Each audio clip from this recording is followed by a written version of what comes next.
It's pretty well been answered, but that was my basic question. How much oversight, Tim, does the executive board exert over the independent PTOs, and then how much oversight do our principals have? The intent in the revision of the bylaws, which we just completed at the end of last school year and were voted on by the membership and approved, the individual school budgets, if the school is electing to operate semi-independently, should be developed in conjunction with principals' needs and, review as far as how funds will be spent or the planning for those funds. The oversight is we've tried to, set in our bylaws a nice balance, if you will, that the individual school treasurers, if they're operating semi-independently, need to send their monthly checking account statements and copy to the executive board treasurer. The executive board treasurer at the end of the year has to put together that final statement, if you will. Each of the accounts has, the individual accounts has 3 signatures on it, each account. The building president, the building treasurer, and the overall Waterford PTO treasurer. So there can be some review as needed, as well as the monthly statements going directly to the building treasurer, but then the copy being forwarded to the district PTO treasurer. Can we get a copy of the bylaws? Just so we Absolutely. I have a question. So the bylaws, is that a global document that covers all the separate PTOs? Correct. Okay. So my question, Chris, is do we need something in there about what you have, what you have, limiting the amount of sales? Let me just comment. The old bylaws did not have anything to that effect. I understand that it is in the district, I think, policies, practices, but there wasn't anything in the previous bylaws, so it's not in the current. And don't get me wrong, I love fundraising. I ran scouts for a long time. Fundraising is a big thing. What I'm interested in is people come and people go. And if you don't have it written down, the next person coming in may not know anything about historically what's going on. And that gives them a little insight if they read it over and say, this is what I'm kind of working around parameter-wise.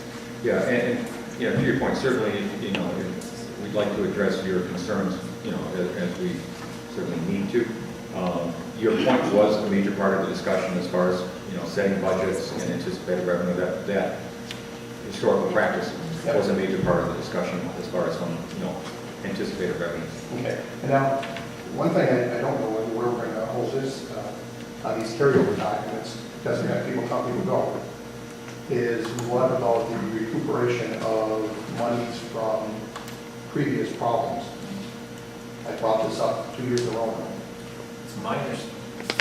I think I know the answer to that. That's why the executive board is keeping a separate checking account Right. listed under the same name, so that when that money comes in, I think they're garnishing, as far as I know. Right. When that money comes in, it'll go to Yeah, and it's the going to be a executive board long account. process. Right. And that's why they want to keep that You and I open. and everyone here won't be here when it's finished, right? So the real question is how do we keep that track and how do we know that goes on, you know what I mean?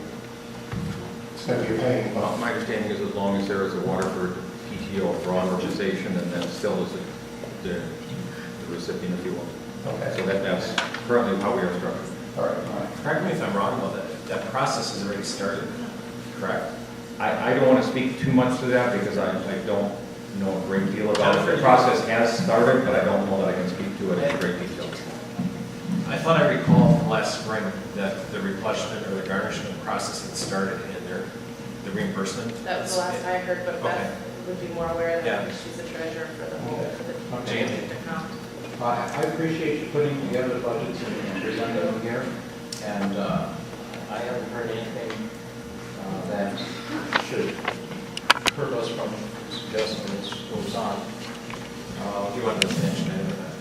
It's I really decision. I don't know that it needs to be, I don't think it needs to be an action item. And we really want to have them work as much independently as possible.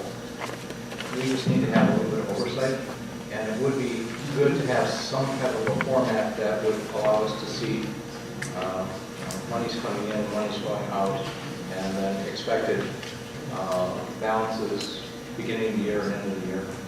Yeah, I mean, and as you've heard mentioned a couple of times tonight, we're working on it. Okay. Okay, we're really working on trying to get this as efficient and organized and clearly, presentable as possible. Sure.